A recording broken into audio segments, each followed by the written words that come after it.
নমস্কার। আজকে নতুন ধরনের একটি জলখাবারের নাস্তা তৈরি করেছিলাম। এটি বাচ্চাদের টিফিনেও তৈরি করে দিতে পারবেন। দেখে নেওয়া যাক কীভাবে করেছিলাম। প্রথমে আমি 4-5 টুকরো চিকেনের পিস নিয়ে নিয়েছিলাম। একটি লেবুর অর্ধেক অংশ রস করে চিকেনের মধ্যে দিয়ে আর লবণ দিয়ে আমি ম্যারিনেট করে রেখেছিলাম প্রায় 1 ঘন্টা মতন। এবার মশলার জন্য নিয়ে নিয়েছিলাম 1/2 ইঞ্চির চাইতে একটু বেশি আদার টুকরো ও 5-6 কোয়া রসুন।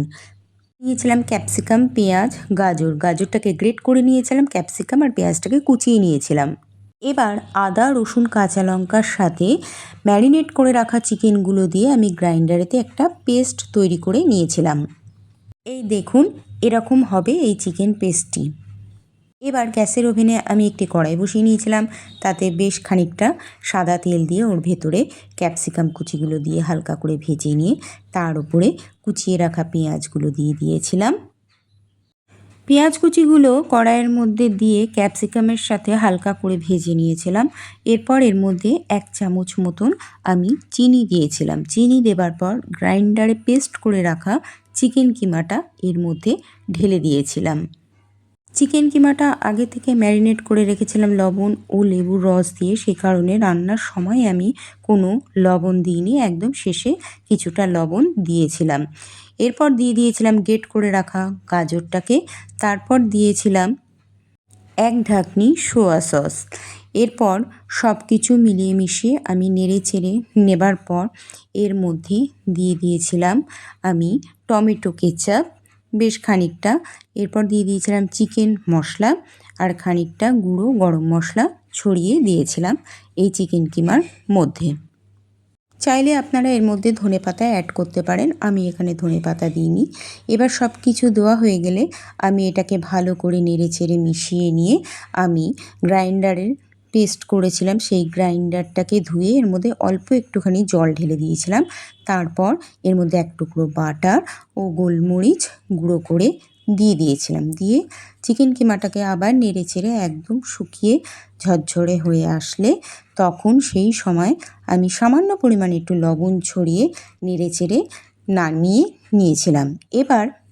এবার আমি আমার আন্দাজ মতন সুজি নিয়ে নিয়েছিলাম। সুজিটাকে একটু ধুতে হয়েছিল কারণ এর মধ্যে একটু পিঁপড়ে ধরে গেছিলো। এরপর 1 প্লেট আমি ময়দা দিয়ে দিয়েছিলাম, সামান্য লবণ ছড়িয়ে নিয়েছিলাম ও 2টো ডিম ফাটিয়ে এর মধ্যে দিয়ে দিয়েছিলাম। ভালো করে একটি মিহি ব্যাটার গুলে নিয়েছিলাম। এবার গ্যাসের ওভেনে একটি ফ্রাই প্যান বসিয়ে তাতে অয়েল ব্রাশ করে নিয়ে আমি ওই ব্যাটার গোলার থেকে 1 চামচ করে তুলে দিয়ে একটা রুটির শেপ দিয়ে নিয়েছিলাম। এবার নরম থাকা অবস্থাতেই ওর মধ্যে আমি চিকেন কিমাগুলো দিয়ে উল্টে হাফ রুটি মোড়ানোর মতন করে চাটুতে দিয়ে মুড়িয়ে নিয়েছিলাম। আবার এভাবেই উল্টে পাল্টে দিয়ে আমি ভেজে নামিয়ে নিয়েছিলাম। আবার এক এক করে এইভাবে রুটির গোলা দিয়ে তার মধ্যে চিকেনের পুর দিয়ে ভাঁজ করে নিয়েছিলাম। এইভাবে ভেজে একের পর এক আমি এই চিকেনের পরোটাগুলো তৈরি করে নিয়েছিলাম। খেয়াল রাখতে হবে ফ্রাই প্যানে যখন ব্যাটার গোলাটা দেওয়া হবে তখন নরম অবস্থাতেই পুরটি দিলে ভালো হয়, তাহলে চেপে চেপে বন্ধ করতে সুবিধা হবে, নইলে মুখটা ফাঁক থেকে যাবে। একটু কাঁচা থাকলে আটার গোলাটা আটকে যেতে সুবিধা হবে।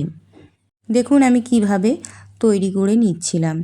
এইভাবে আস্তে আস্তে মুখটাকে চেপে চেপে বন্ধ করে দিতে হবে, তাহলে এর ভেতরকার পুরটা আর বেরিয়ে আসবে না। এক পিঠ ভালো করে ভাজা হয়ে গেলে অপর পিঠটা উল্টে দিতে হবে খুন্তি দিয়ে।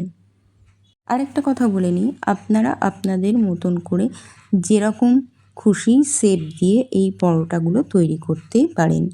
আমি এরকমভাবে অর্ধেক ভাঁজ করা রুটির শেপ দিয়ে পরোটাগুলো তৈরি করেছিলাম। এটিকে যেমন পাটিসাপটার শেপ দিয়েছিলাম, এরকম আপনাদের যেমন খুশি আপনারা সেইভাবে শেপ দিয়ে তৈরি করতে পারেন। তৈরি হয়ে গেল আমার এগ চিকেন পরোটা। এই পরোটাটা খেতে সত্যিই খুব সুন্দর হয়েছিল। আপনারাও বাড়িতে অবশ্যই ট্রাই করে খেয়ে জানাবেন। আমার মেয়ে এবং আমার হাজব্যান্ডের খুব ভালো লেগেছে এই পরোটাটি।